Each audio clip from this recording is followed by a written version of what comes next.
오늘 같이 여러분들과 나눌 설교 제목은요, 마지막 재앙의 시작입니다. 창세기가 우주의 시작을 말하는 책이라면은 요한계시록은 그 마지막에 대해서 말하고 있습니다. 알파요 오메가 되신 하나님께서는 시작이 있으면은 끝을 말씀하시는 것입니다.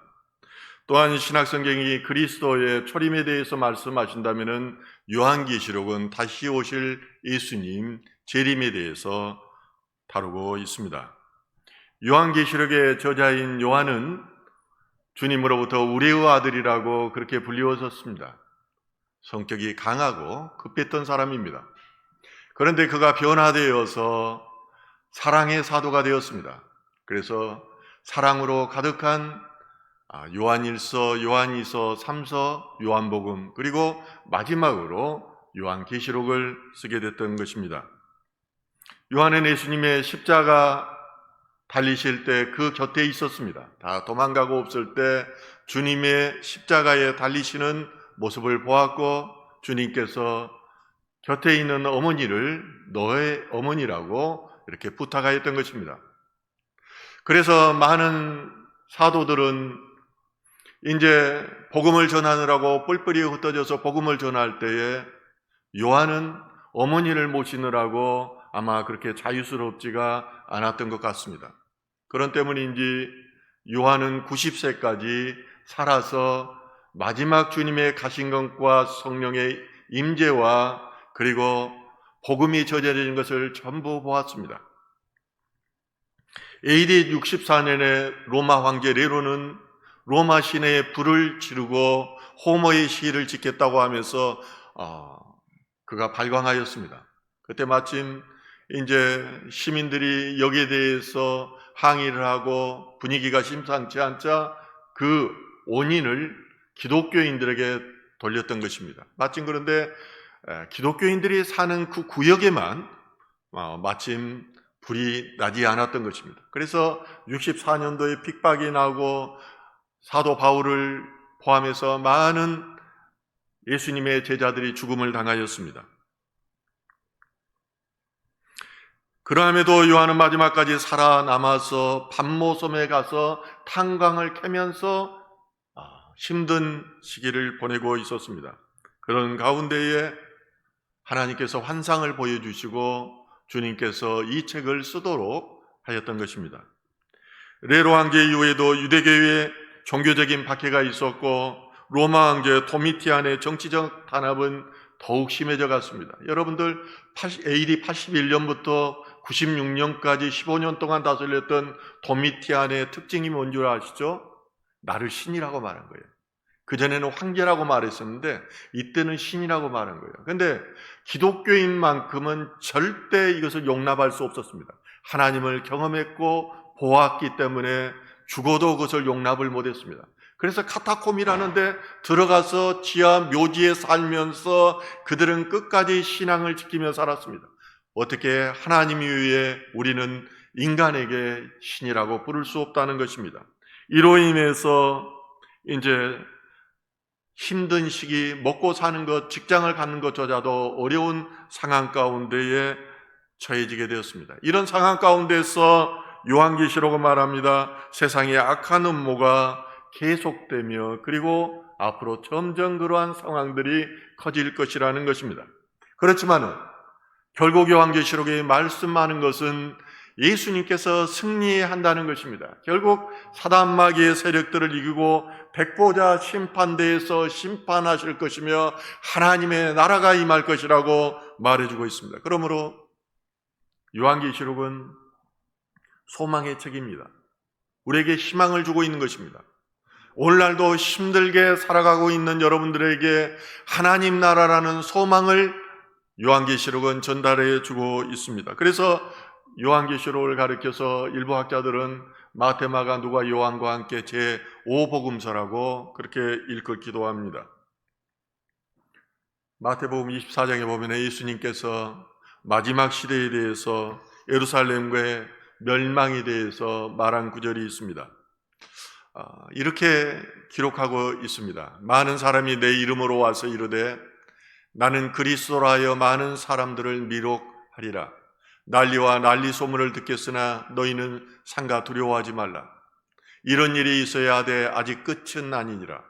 민족이 민족을, 나라가 나라를 대적하여 일어나겠고 곳곳에 기근과 지진이 있으리니 이 모든 것은 재난의 시작이리라. 여러분들, 저는 많은 인생을 살지 않았지만 30여 년 전만 해도, 40여 년 전만 해도 이런 재난이 이렇게 많지 않았습니까? 지질과 해일, 그리고 가뭄, 이렇게 심하지가 않았습니다. 그리고 오늘날에도 많은 사람들이, 여러분 알다시피 우리나라만 해도 70명이 자기가 메시아라고 말하고 다니고 있습니다. 미혹하는 현상들이 점점 많아지고 있습니다. 나라와 나라 사이의 분쟁들이 날로 심각하게 일어나고 있습니다. 민족주의 또 국수주의가 새롭게 등장하고 있는 것입니다. 요한계시록 1장 1절은 이렇게 말합니다. 예수 그리스도의 계시라. 이는 하나님이 그에게 주사 반드시 속히 일어날 일들을 그 종들에게 보이시려고 그의 천사를 그 종 요한에게 보내어 알게 하신 것이라. 이것이 예수 그리스도의 계시라는 것입니다. 감추어주는 것인데 예수님께서 이것을 드러나 보이고 있다는 것입니다. 그런데 이 계시는 하나님께서 주님한테 주신 계시라는 것입니다. 여러분, 천지 만물은 하나님의 섭리 가운데, 계획 가운데에 예수님의 실행으로 천지 만물이 운행되고 있습니다. 여기도 마찬가지입니다. 하나님께서 계획하시고 예수님께서 실행하시는 것입니다. 마태는 아브라함과 다윗의 자손 예수 그리스도의 계보라고 말합니다. 메소포타미아 지역에서 아브라함을 불러서 복이 되게 하셨던 것, 이것이 바로 복음이 되었습니다. 우리가 아브라함의 후손으로 이제 복받은 자들인 것입니다. 그런데 요한은 뭐라고 말합니까? 태초에 말씀이 계시니라고 말합니다. 이 말씀이 하나님과 함께 하셨으니 이 말씀이 곧 하나님이라고 말하는 것입니다. 요한은 오랫동안 살았습니다. 예수님과 같이 공생의 기간 동안에 같이 도제식 훈련을 받으며 생활했고 십자가를 경험했고 복음이 전달해진 것을 보았습니다. 90까지 살면서 그는 하나님의 놀라운 계시를 보았을 뿐만 아니라 여러 가지의 형태로 하나님을 체험했습니다. 그가 내린 결론은 수많은 사도 바울의 서신서들, 그리고 여러 복음서들을 보면서 느낀 결과는 그게 아니라는 것입니다. 아브라함과 다윗의 후손으로 오신 그분이 예수가 아니라 하나님과 함께 계셨던 하나님 자체가 예수님이라는 것을 그는 깨닫고 그렇게 고백했던 것입니다. 요한계시록 1장 3절은 말합니다. 이 예언의 말씀을 읽는 자와 듣는 자와 그 가운데 기록된 것을 지키는 자는 복이 있나니 때가 가까운 것이라. 예수님께서 하나님의 백성을 향해서 bless you, 너희를 축복하는 복 있는 자에 대해서, 팔복에 대해서 설교합니다. 그런데 여기에서 다시 말합니다. 요한은 말하기를 듣거나 그리고 읽거나 기록된 것을 지키는 자가 복이 있다고 말합니다. 그러나 이것을 미혹해하며 그리고 이 말을 잘못 이해하거나 소홀히 취급하는 자는 화가 있을 것이라는 것입니다. 이 말씀은 결국 이기는 자와 지는 자로 표현됩니다. 따라서 요한계시록은 이기는 자에 대해서 말하고 있습니다. 7 교회에 보내는 편지로 되어 있는 이 요한계시록은 그럴 뿐만 아니라 그 당시에 이 소아시아 지역에 있었던 수많은 교회들에게 회람하는 책이기도 했습니다. 그런데 이 7 교회에 대해서 책망할 뿐만 아니라 권면하고 그들에게 주어질 상급에 대해서 말씀하면서 늘 하는 말씀은 이기는 자인 것입니다. 너희는 그러함에도 불구하고 이기는 자로 이 시대의 고난을 살아내라는 것입니다. 결국은 너희는 나그네와 같은 인생이지만은 이 고난을 참고 이겼을 때 너희에게 하나님 나라에서 새 예루살렘과 새 땅에서 주실 하나님의 복이 크다는 것을 말해주고 있는 것입니다. 그러나 이단들은 요한계시록을 예수님의 재앙에 초점을 맞춰서 설교합니다. 그래서 협박하는 것입니다. 공포감을 불어일으켜서 자기들의 의도대로 그들을 이끌어 가려고 합니다. 그래서 교회 안에서도 요한계시록은 설교를 잘 하지 않습니다. 성경은 구약과 신약을 통틀어서 통전적으로 이해해야 됩니다. 한 인간을 이해하기 위해서는 전인적으로 이해해야 하는 것과 같습니다. 지정의의 인간을 이해하지 못하면, 영혼육으로 이해하지 못하면 인간이 이해되지 않는 것과 많습니다. 그래서 요한계시록을 이해하려면 구약 성경을 알아야 됩니다. 한 구절 한 구절이 다 구약 성경에 의해서 해석돼야 됩니다. 예수님께서도 말씀하실 때 구약 성경으로 다 해석하여 말씀하였던 것입니다. 또한 구약 성경뿐만 아니라 요한계시록은 하나님의 뜻 안에서 해석돼야 됩니다. 그러나 이단들은 666을 강조합니다. 14만 4천을 강조합니다. 오직 하나님이 우주 만물을 창조하시고 운행하시는 하나님이 한국 땅에 있는 겨우 14만 4천을 위해서 이 땅을 운행하시겠느냐고요. 그런 하나님이 아닙니다. 여러분이 찬양할 때 하는 것처럼 깊은 물에 그물을 던지는 것은 어부의 경험으로 있을 수 없는 것입니다. 그렇지만 말씀에 의지하여 그물을 던졌을 때 이적이 일어났듯이 하나님은 우리의 생각과 가치관과 목적, 이기심을 모두가 초월하는 것입니다. 그러므로 하나님을 아는 데 있어서 가장 큰 적은 내 안의 자아이고, 그리고 내 안에 있는 인식의 문제이고 무지인 것입니다.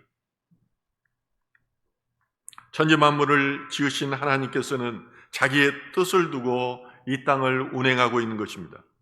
오늘 본문이 나와 있는 요한계시록 15장은 7대절 재앙에 대해서 묘사하고 있습니다.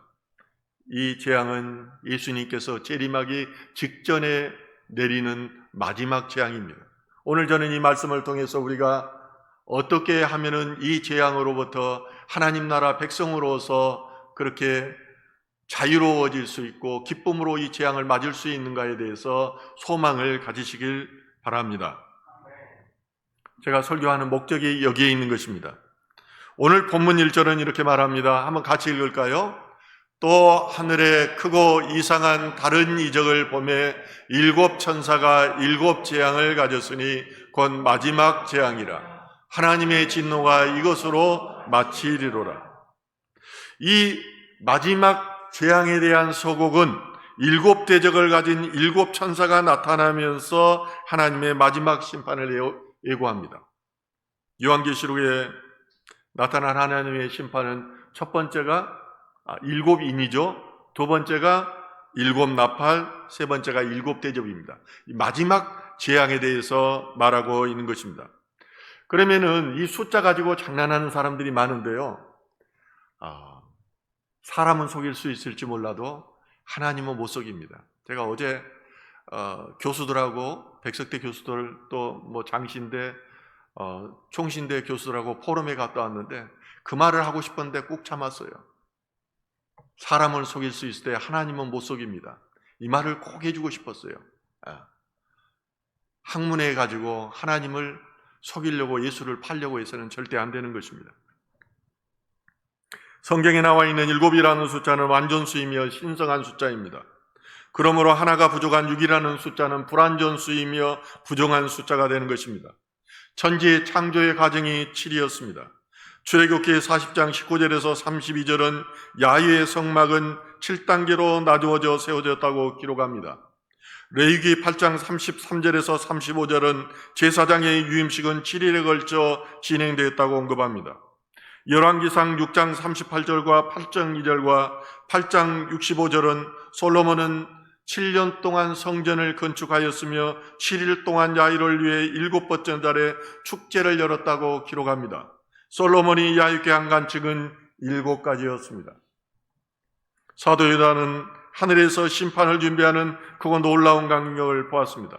요한복음 15장 2절에 또 내가 보니 불이 섞인 유리바다 같은 것이 있고 짐승과 그의 우상과 그의 이름의 수를 이기고 벗어난 자들이 유리바다 가까이 있어서 하나님의 검은가를 가지고 오라고 표현합니다.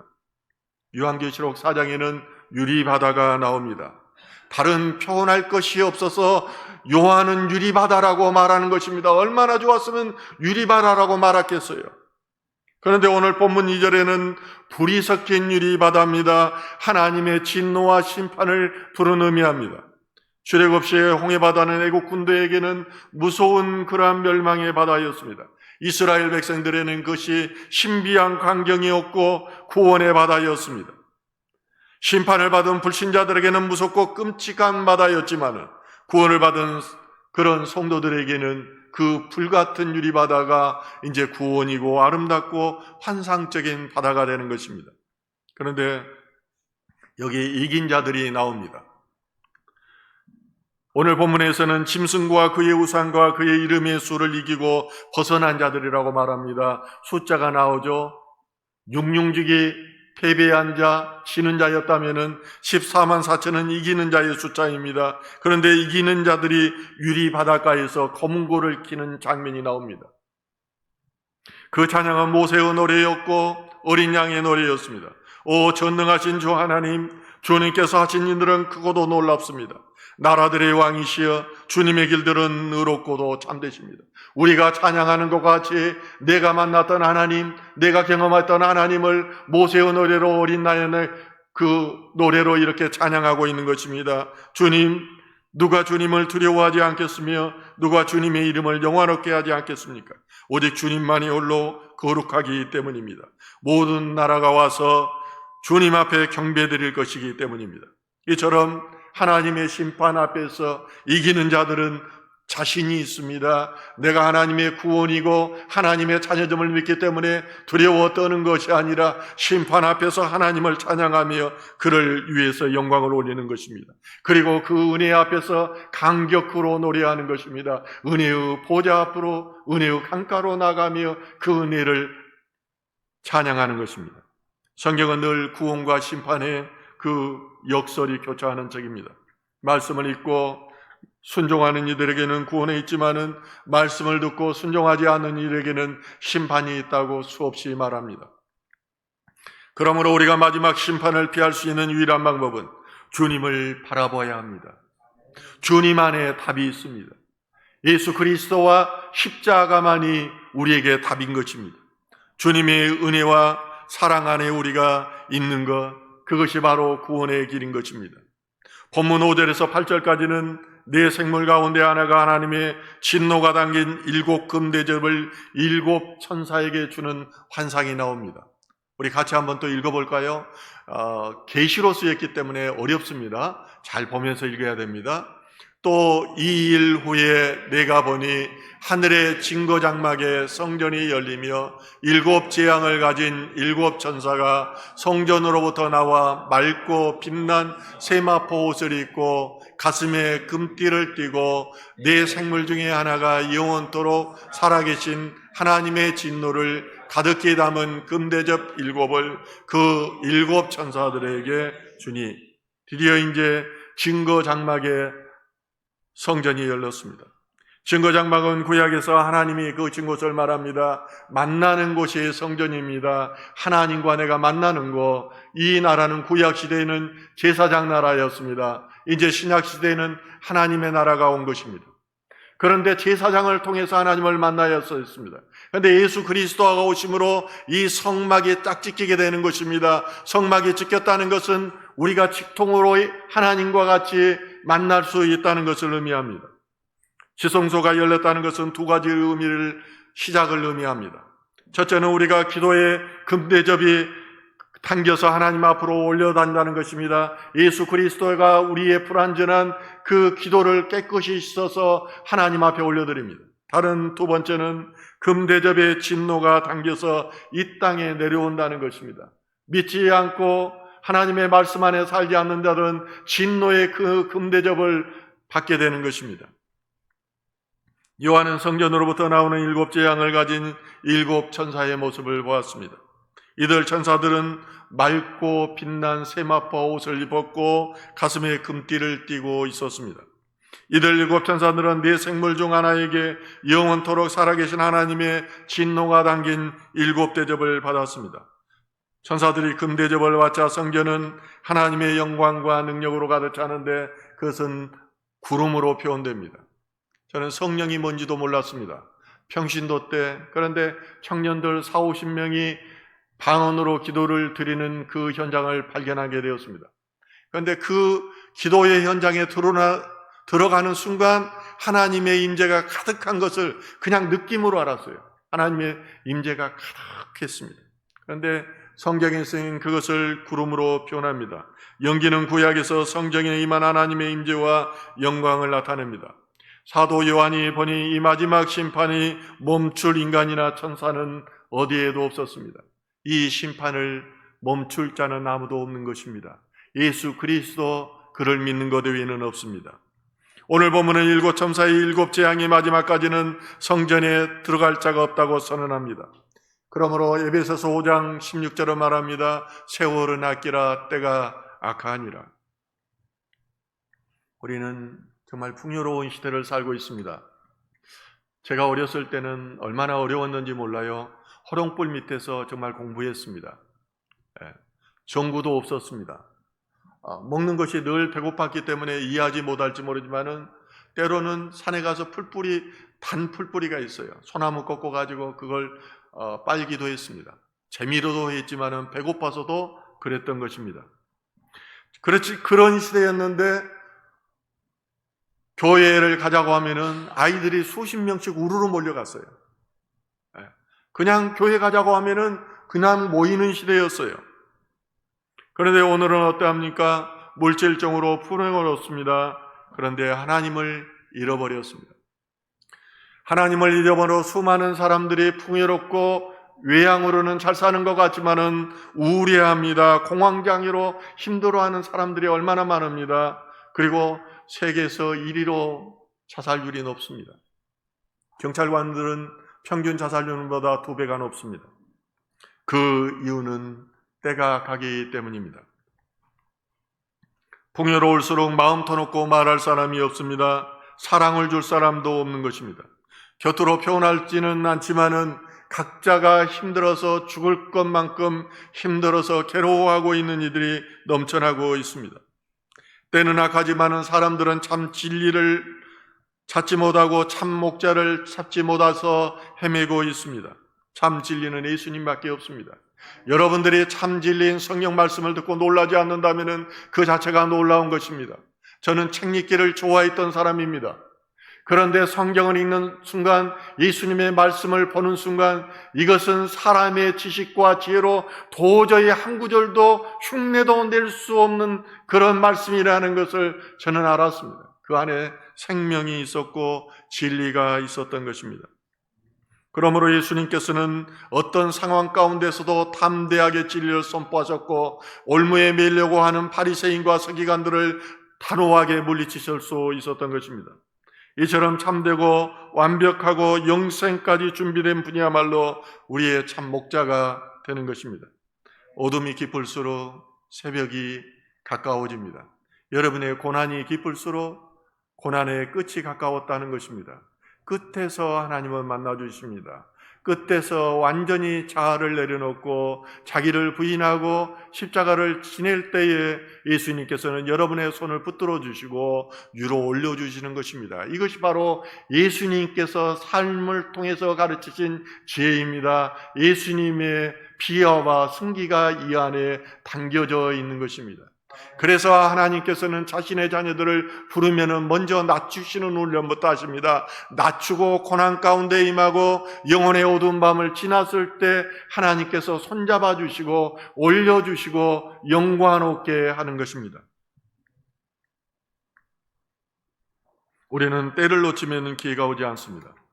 그러므로 지혜로운 사람은 이 기회를 잡을 줄 아는 사람입니다. 잡을 때라고 생각하면 즉시로 모든 것을 투자해서 그것을 잡습니다. 왜냐하면 때를 놓치면은 다시는 때가 오지 않기 때문입니다. 오늘 성전의 문이 닫히기 전에 그 때를 잡아야 하는 것입니다. 하나님은 우리의 일거수일투족을 알고 계십니다. 우리의 생각과 의도까지를 아십니다. 그래서 하나님이 좋아하는 인간은 머리 쓰는 사람이 아닙니다. 늘 어린아이와 같은 사람, 어린아이를 내게 오는 것을 막지 말라고 말씀하십니다. 머리 안 쓰고 생각나는 대로 하고 말씀하면 믿고 따르는 사람, 그것을 하나님께서 좋아하시는 것입니다. 제가 수사를 해보니까 디지털 증거 시대입니다. 21세기는 디지털 사회라고 하는 것은 우리의 모든 동선이 다 드러나 있습니다. 의도까지도 다 드러나 있습니다. 재판정에서 아무리 거짓말하려고 해도 이 정황 증거를 딱 맞추면은 모든 것이 드러나 버립니다. 아무리 감추려고 해도 디지털 사회라는 것은 투명한 사회이기 때문에 거짓말을 할 수 없습니다. 그런데 하나님께서는 우리가 예수를 믿는 순간 천사를 보내십니다. 이 천사가 매일 하나님을 뵙는다고 성경은 말합니다. 이 말은 뭐냐면은 내 행위가 모두 하나님 앞에 보고되고 생명책에 다 기록된다는 것입니다.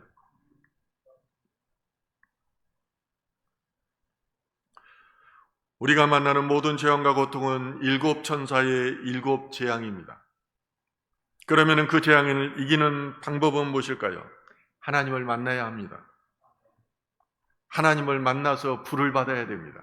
그래서 내 죄들이 태워져야 돼요. 여러분들이 이러한 영적인 현상들을 하나님께서 보여주셔서 하나하나 보면은 우리의 삶이 결국은 사단 마귀와의 영적 투쟁 선상에, 시간 선상에 있다는 것을 여러분들이 확실하게 합니다. 그래서 나의 삶 자체가 보이는 것에 있는 것이 아니라 보이지 않는 것에 있고 나의 삶을 하나님께서 주관하시는 것을 확실하게, 확증하게 되는 거예요. 불을 만나야 회개하게 됩니다. 불을 만나야 하나님의 비전을 갖게 되는 것입니다. 불을 만나야 이 땅을 살면서 나그네로 살면서도 하나님 나라를 소망하면서 살아갈 수 있는 것입니다. 회개를 통해 재앙을 이긴 자들이 부르는 노래가 모세의 노래이고 어린 양의 노래입니다. 회개를 통해 나의 붉은 죄가 세마포처럼 깨끗이 되었을 때에 우리는 예배의 자리에서 마음껏 찬양하게 되는 것입니다. 이때 하나님의 영이 임하는 것이에요. 우리가 먼저 하나님은 죄와 함께 할 수 없어요. 하나님은 이 죄가 씻겨져야 여러분 안에 하나님의 영이 임하고 하나님의 능력이 나타난다는 거예요. 하나님이 그때부터 여러분을 능력으로 영광으로 이끌어 가시는 거예요. 많은 사람들은 주님의 오실 때가 가까워졌다고 말합니다. 저도 이 말에 동의합니다. 그런데 때는 누구도 모릅니다. 그런데 생각하기에 우리가 8분 응선을 지나고 있지 않는가 그렇게 생각합니다. 마지막 시대에 회개하여 구원을 얻는 저와 여러분 되시길 주님의 이름으로 축원합니다.